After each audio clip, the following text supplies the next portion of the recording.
Today is the 31st of March, which means that yesterday was my birthday, which means that this channel is 2 years old. A hell lot of videos, a hell lot of topics and a hell lot of videos to go, because I still have way too many ideas and thoughts in my head. One of which is acting like a hero can get you killed. What do I mean by that? Let's talk about it today.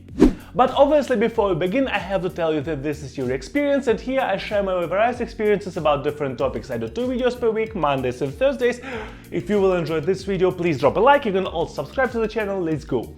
If you are a male person, then you probably imagined following situation. If you are a female person, I'm not sure how much do they imagine stuff like that, but most of people who I know who are males, they do imagine stuff like that. There's a person who is shouting for help, surrounded with 10 evil people who are trying to, I don't know, steal something from that one person, and you see it from 2 kilometers, run forward and then just jump, kick and kill and hurt all of the people and save the day because you are a freaking hero. So yeah, it is a nice thing to think about it. It is a nice idea and maybe a nice dream to have, but it isn't really connected to real life. That's why I'm telling you that pretending to lead a life as if you are a superhero can cost you your life. In some specific situations, people will hurt you for pretending to be a savior, for pretending to be a person that will help another person.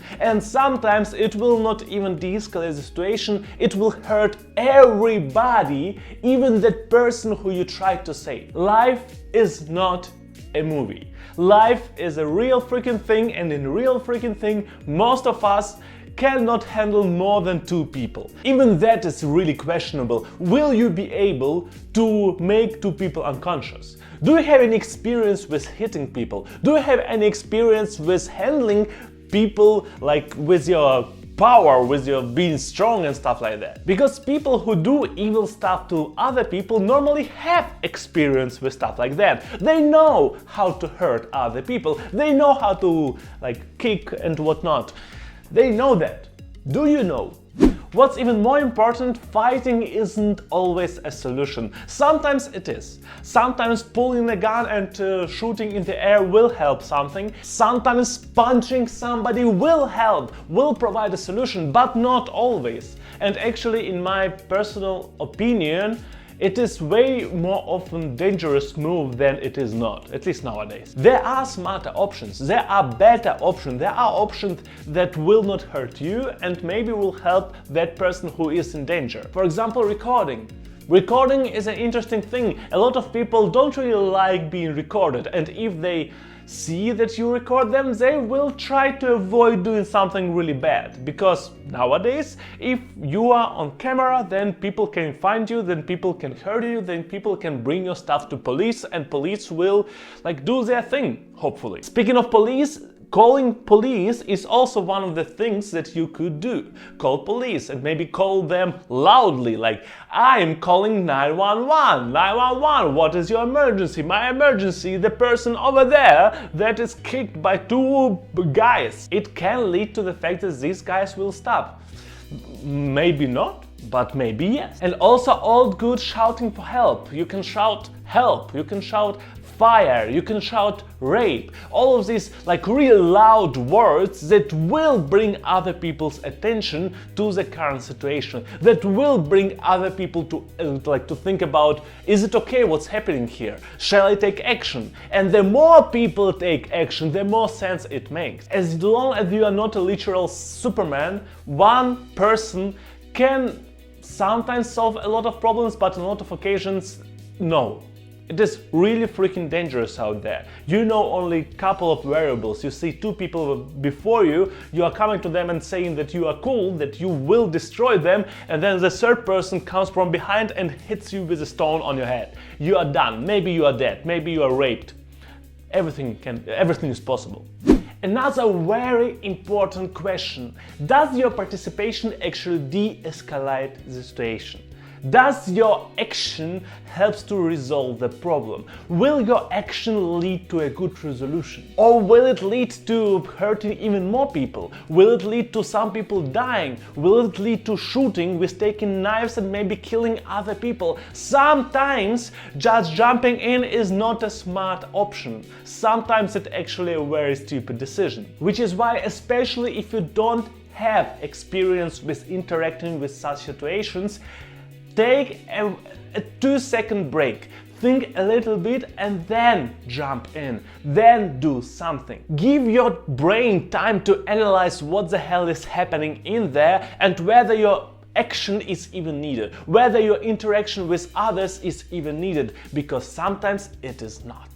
2 examples of situations where you should think 5 times prior to taking action. Example number 1, unknown surroundings. If you are in a place where you are not usually going to, where you don't know how it works, where you don't know where is the next police station, where you don't know where is the next bus or like some other form of transportation, if you don't know everything out of it, be freaking careful. Knowing your surroundings, using your surroundings to your own benefit is one of the main things in terms of self-preservation ever that worked like many years ago, thousands of years ago, and it works right now too. And if you don't know how your surroundings look like, if you are the first time in these surroundings, think twice. Maybe the people in these surroundings are not same to the people that you are used to. Maybe they are more active, more maybe even crazy. Maybe they are more ready to take a shot, to take a hit or give a hit or whatnot. But I hope you understand what I mean. People in different locations are different, even if these different locations are in the same city. Be freaking careful. And another example, second example comes from the first one and actually makes it even bigger. Different country. If you are not in your own country, you are in different country that you don't have like a lot of experience with, maybe you have some experience but you don't have a lot of it, maybe you don't even speak the language, you don't even know the geography, you don't know the social structure of this location, freaking like, don't think 5 times, think 10 times prior to doing something like active, prior to showing yourself. First, call 911. 911 works pretty much everywhere. Call 911. They will help you. If they are the wrong number, they will like push that number forward. They will push that to like local police. But for freaking God's sake, don't jump in, because one of the things that can meet you during your jump is a bullet to your forehead. And I'm not freaking even joking. There are enough countries where weapons are not legalized but highly used, I would call it like that. So main point of this video is for you not to be stupidly courageous. Yes, you shall show courage in some situations. Yes, you shall try to help other people, to protect other people. But if you die during the process, or if other people die during the process, then it is a huge question, was it even worth it?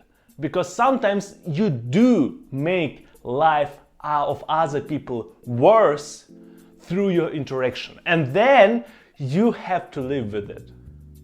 You have to live until the end of your life with the understanding that you did the situation worse, you escalated it. Prior to that moment everything was okay, but that thing made it worse. Be careful with your decisions. That's pretty much it. I hope you enjoyed the video. If it is the case, please drop a like and also subscribe to the channel. You can also leave a comment, and I see you on Monday. Have a great weekend.